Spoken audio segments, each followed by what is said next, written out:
Hi guys, it's Bunny and welcome to today's video and welcome to another WWE reaction. This video was recommended by Usman Iftikhar. I think that's how you pronounce it. And he said, please watch Sami Zayn's story. And I think this is a really good time for me to check out on Sami Zayn because he in a way is connected with the whole Bloodline story as well as Cody Rhodes. So maybe we will see him in WrestleMania 40 helping out Cody against Roman Reigns, because as you remember, he is not a part of the Bloodline anymore. He's not an honorable UCEY anymore. So let's go and see what this documentary is about. It's 1 year ago though, so things have changed since then, but at least we can like catch up to at least we can catch up to the story of Sami until 1 year from now. This is by Wrestle with Andy and it's called Feeling UCEY, the Sami Zayn story full career documentary.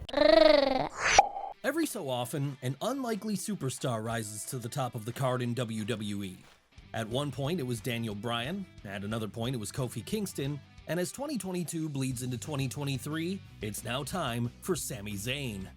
Of course, that shouldn't suggest he wasn't always great. No, in fact, every step of his story, from indie performer in Ring of Honor to being the heart and soul of NXT, all the way to comedy mid-carder on the main roster, it's all led to the point he's reached today. But how did it all happen? Well, join us today as we take a deep dive into his entire career journey so far in Feeling UCEY, the Sami Zayn story. He has such a like sweet eyes. Like there's no way he can be a heel. On July 12th, 1984 in Laval, Quebec, Canada.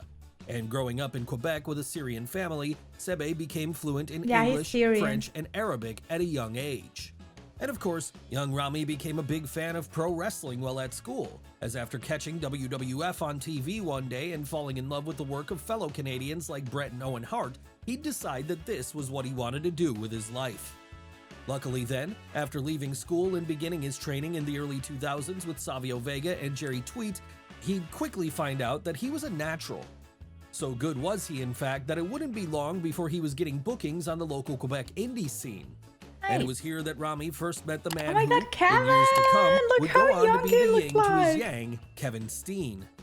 Yes, it's well documented now, but even as early as 2002, Sebe and Steen had become close friends. Aww. Hell, they basically considered each other brothers as they traveled all over the country together performing for audiences of wrestling fans. That said, it's at this point that we have to take a slight diversion in the story, because despite having all the potential in the world, Rami decided to go on something of a sabbatical here after he and his wife discovered that they were about to have their first child. Aww. So with him out of action for the time being, it was left to another figure to rise up in his place, the mysterious El Generico. Who was El Generico?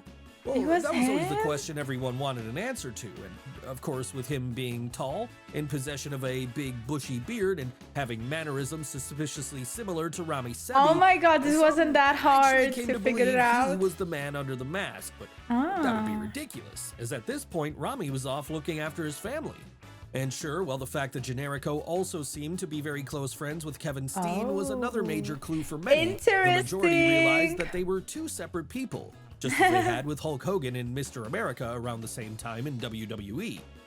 So with that settled then, Generico spent the next couple of years working for local promotions like the International Wrestling Syndicate alongside Steen, with each waiting for the moment they'd finally get their big break. And this break came in 2004 as it happened, because it was there they first started making appearances for Pro Wrestling Guerrilla. Okay. But even that was only the start, however, as once the duo were able to make a name for themselves in PWG, they'd get the call from both Chikara and Ring of Honor so as to do some dates there too. Yes, by now, things were starting to cook for the French Canadians, That's cool. And El Generico in particular, because by 2007, he'd have won the PWG World title from Tornado. And as if that weren't enough, in 2008, he'd become a PWG Tag Team Champion alongside Kevin Steen too, with this being one of 5 times the future honorary Uce would hold those belts. Then, still not content with all of his success stateside, Generico ventured out east for a while as he started doing dates for Dragon Gate in Japan.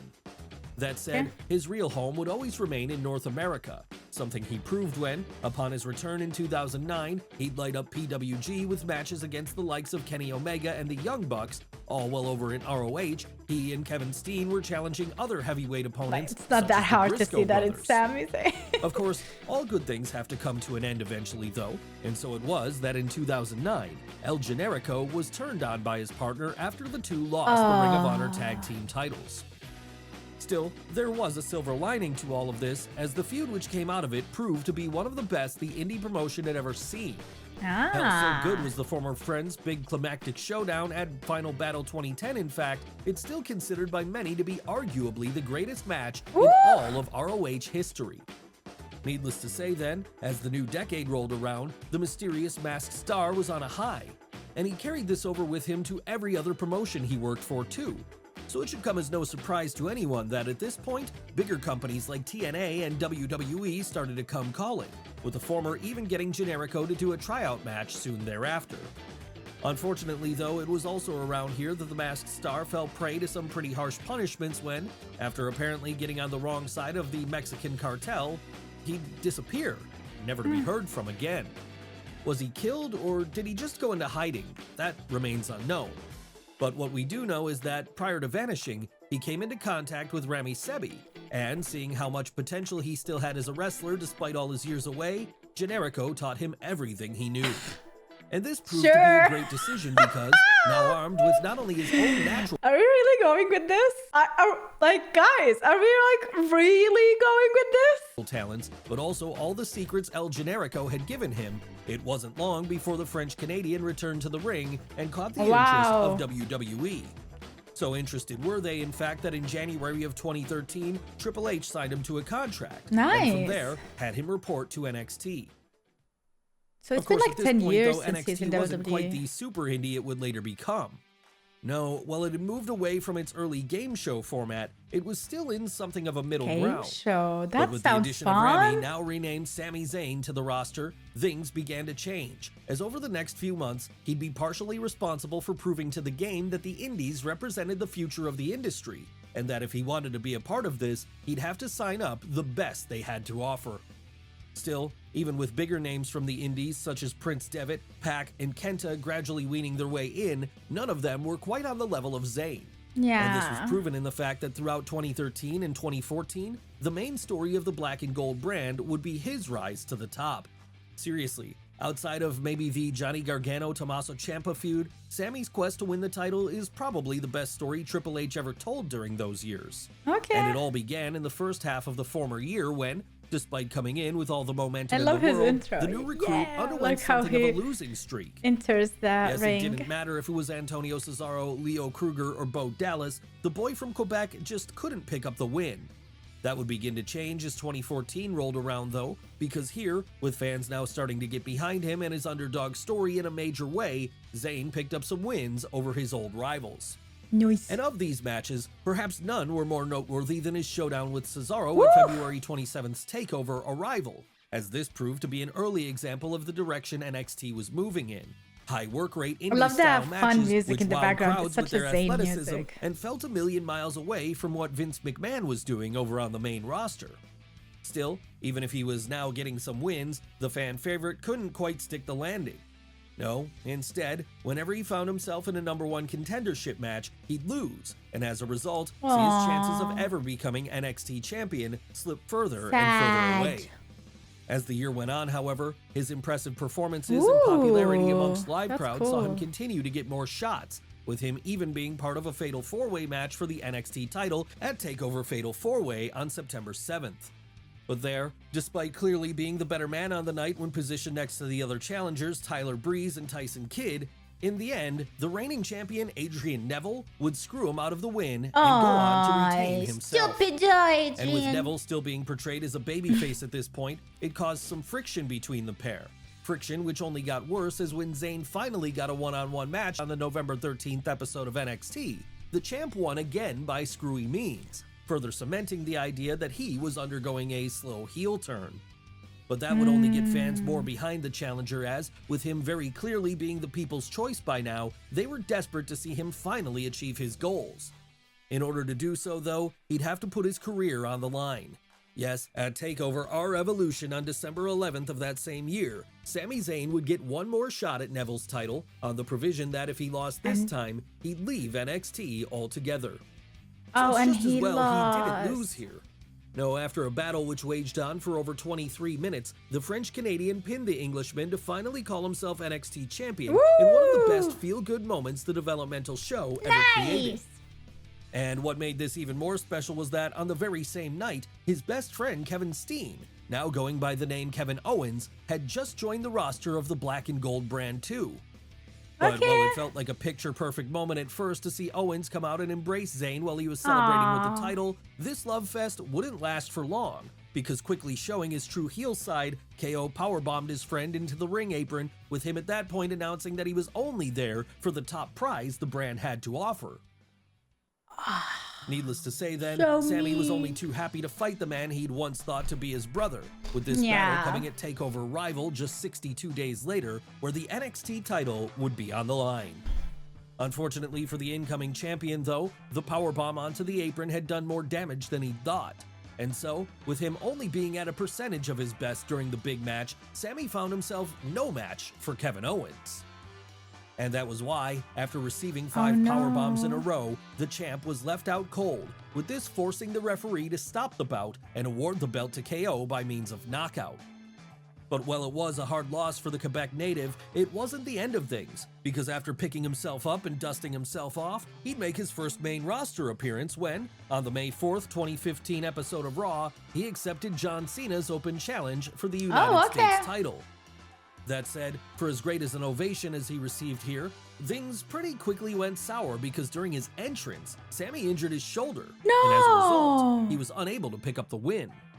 So heading back down to NXT for the time being, he attempted to get his title back from Kevin Owens at TakeOver Unstoppable on May 20th. But with his shoulder injury still lingering, he was ultimately unable to do so. And at that point then, it became apparent that he would have to take some time off so as to go get surgery, with him not being seen on TV again for 7 months after this. Once he did return though, it would be in the biggest way possible, because following another main roster cameo at the 2016 Royal Rumble, the former NXT champion moved over there full-time in March of the same year. And with Kevin Owens now being on Raw too, the duo resumed their feud heading into WrestleMania 32, where they were both part of an Intercontinental title ladder match. Was so much feud. Of course, this shouldn't suggest Sami was completely done with NXT yet. No, quite the contrary, in fact, as after injury had stopped him from running out his time there on his own terms, he decided to make one final return for April 1st TakeOver Dallas, where he would get to be the man to introduce Shinsuke Nakamura to the WWE system. And what took place on that night would mark arguably a high point of Zayn's career, as in front of an absolutely electric crowd, the two put on a 5-star classic. Then, once it was over and the Canadian was able to say goodbye the way he wanted to, he'd return to Raw, where his program with Kevin Owens continued. But by now, the beef between the pair was getting so heated, it was clear something would have to be done to settle it once and for all. And that was why, at Payback on May 1st, they met in the ring, with Owens once again scoring the win here. That's right, no matter how much success he had elsewhere, the one dragon Sami Zayn was seemingly unable to slay was his best friend. Hell, even when he tried to detour by going after the Intercontinental title immediately thereafter, Owens always found a way of getting in his face and costing him the victory. So in an effort to finally put things to bed and allow each man to move on in their respective careers, the two agreed to meet one last time, with this marking the end of things no matter who came out the victor. And luckily then, at July 24th's Battleground pay-per-view, Sami finally got the big win over his rival he'd been so desperately searching for. Yes, with this mountain now conquered, he was free to extend himself out to other ventures. Which included starting a program with Chris Jericho heading into the autumn, then feuding with Braun Strowman for a while after that. I don't think so. For as entertaining as he was during this time, it felt very much like WWE were missing the boat on a big star by having him stuck in the mid-card, especially as Kevin Owens was only going from strength to strength elsewhere. Even after defeating Seth Rollins early on in 2017, then putting on an impressive showing in the Royal Rumble, Zayn wasn't able to rise above the level of afterthought under Vince McMahon's watch. And if you needed any evidence of this, you only had to look at his placement on the WrestleMania 33 card, where while KO was facing Chris Jericho for the US title, Sami was stuck in the Andre the Giant Memorial Battle Royal. So thankfully things would get better How as the many year went on are there? That said, in order to get to this point, the eternal fan favorite had to do the unthinkable and turn heel. How did this happen? Well, after saving Kevin Owens during his Hell in a Cell match against Shane McMahon at that October's titular pay-per-view, Zayn began aligning himself with his real-life best friend once more, with his reasoning for this being that he now understood being the nice guy had gotten him nowhere. And in his defense, so many of wrestlers have done that, right? Like most recent Roman Reigns. Drafted over to SmackDown so that he could be with KO full-time, the pair became a constant thorn in the sides of both Shane O'Mac and then SmackDown general manager Daniel Bryan. So when the impossible happened and Bryan got cleared to wrestle again after 4 years of being in enforced retirement, it meant Zayn and Owens were the natural opponents for him and the boss's son to take on at WrestleMania 33 on April 8th of 2018.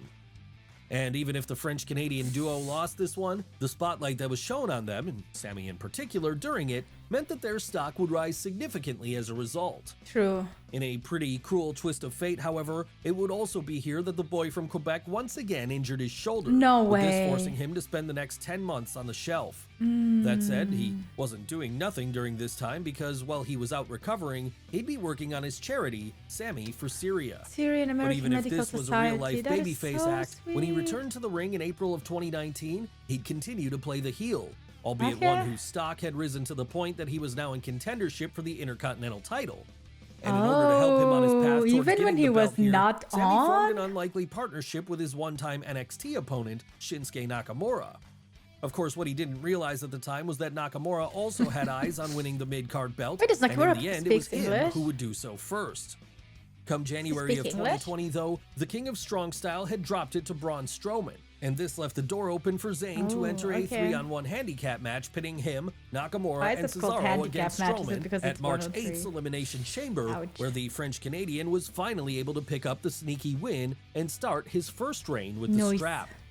Unfortunately, though, this reign would prove to be a short one because, as a result of the 2020 global shutdown, the champ was stripped of his title soon thereafter. So when he finally did return that summer, he began declaring himself the real champion, with him at this point developing the character of someone who felt that everyone in WWE was out to get him. But that wouldn't be his piece de resistance. No, this came when, after winning the IC title back from AJ Styles, losing it all over again to Big E, and then getting into a feud with Johnny Knoxville, which led to one of the most entertaining comedy matches in years at WrestleMania 38, the final part of the puzzle fell into place when the former NXT champion started aligning himself with the Bloodline in the spring of 2022. That said, at first, with Vince McMahon still being in charge of the show and seeing nothing in Zayn but a mid-carder, the conspiracy theorists never really got to interact with Roman Reigns. So are you trying to tell me that Triple H only changed Sami's career later on? Or the wise man, Paul Heyman. Once Triple H took control of creative later that year, though, this would change, as then Sami's attempts to earn the good graces of the top heel faction saw him get to be involved in segments with the tribal chief himself. Yeah, this is it. And over time, not only would he win over all of the Bloodline, minus Jey Uso of course, he'd also win over the hearts of fans again, as he became one of the most beloved figures on the roster. But then how couldn't he be when he was doing things like causing the entire stable to break character in the middle of the ring during the now famous Feeling UCEY segment? And when he wasn't bringing the laughs, he was also helping Roman, Jenny, and Jay, and new recruit Solo Sikoa to get wins on a regular basis too. So after a while, the head of the table decided to make Sami an honorary Uce, with him even going as far as to have him join the Bloodlines team at that November Survivor Series when they took on Kevin Owens, Drew McIntyre, Sheamus, Butch, and Ridge Holland in the first ever main roster War Games match. And it was after helping his side get the win here that Sami even managed to win over Jey Uso, the man who had been the lone holdout in accepting him into the tribe. That said, as 2022 bled over into 2023, and Kevin Owens became the next top contender for Roman Reigns' undisputed WWE Universal Championship, questions started to be raised once more as to where Zayn's real allegiances lay. But while the Canadian was still all in on the heel stable, it was becoming clearer to fans by now that Reigns was using his honorary Uce, getting everything he could from him before eventually cutting him off for good. Yep. Thankfully then, after a segment on the January 23rd episode of Raw that year, which saw Zayn go on trial for his perceived crimes, he'd start to see this too. And when at the Royal Rumble just 6 days later, the Tribal Chief demanded he destroy Kevin Owens even after their match was done, Sami finally saw the light and laid out Reigns with a chair shot to the back, all to one of the loudest ovations in years. Yes, with him now choosing his sides, it means that at February 18th, 2023's Elimination Chamber, it'll be the fan-favorite Canadian going up against the head of the table one-on-one for the undisputed WWE Universal title in front of his hometown crowd in Montreal, Quebec. And this happened. So even if he never gets to dethrone Roman, at the very least, he will not do it. Now forever be able to hang his hat on the fact that, after years of hard work in getting there, he's now become the best thing in all of wrestling. It's enough to make El Generico proud of him. I don't know, is he becoming sarcastic or what? We all know it's Sami! Come on! Are we like rolling with this? Is this like a joke I'm getting into? Like, what is happening here? Okay, this was fun. I would not call him like the best wrestler of all time. Like, I in my opinion, at least, he's not. But you might disagree with me. Let me know in the comment down below. Sami Zayn, I saw him. He was the first match I saw at the live Munich. And I had no idea. By the way, when I watched the live match in Munich, the live WWE event, I had no idea about these wrestlers. I was still in the back, like still listening, like still learning about the history of wrestling. I just started watching wrestling and reacting to it. But I had the opportunity to go and watch the live event and I didn't know when would be the next one. So I just took the opportunity and I went there and I had no idea what to expect. I wish now I can go back knowing what I know today, you guys, because Cody was there, Gunther was there, Sami was there, Nakamura was there, Seth freaking Rollins was there. And like my hype was nothing compared to the audience's hype when these guys entered the arena. Like I was like, oh, awesome. Okay, this is cool. Okay, this is fun. Oh, okay, that's cool too. Like I had no idea what's happening. I still did enjoy it. And it was one of the biggest events that made me fall in love with WWE. I saw myself being able to do this on a yearly basis, like going to events, getting hyped, seeing these guys, following stories. And like, this is like a whole new chapter of my life. Like it added so much depth to my life and fun, and I'm so happy about it. I hope you enjoyed this video. If you did, make sure to leave a like and subscribe for more, and I hope I will see you tomorrow with a brand new one. Bye!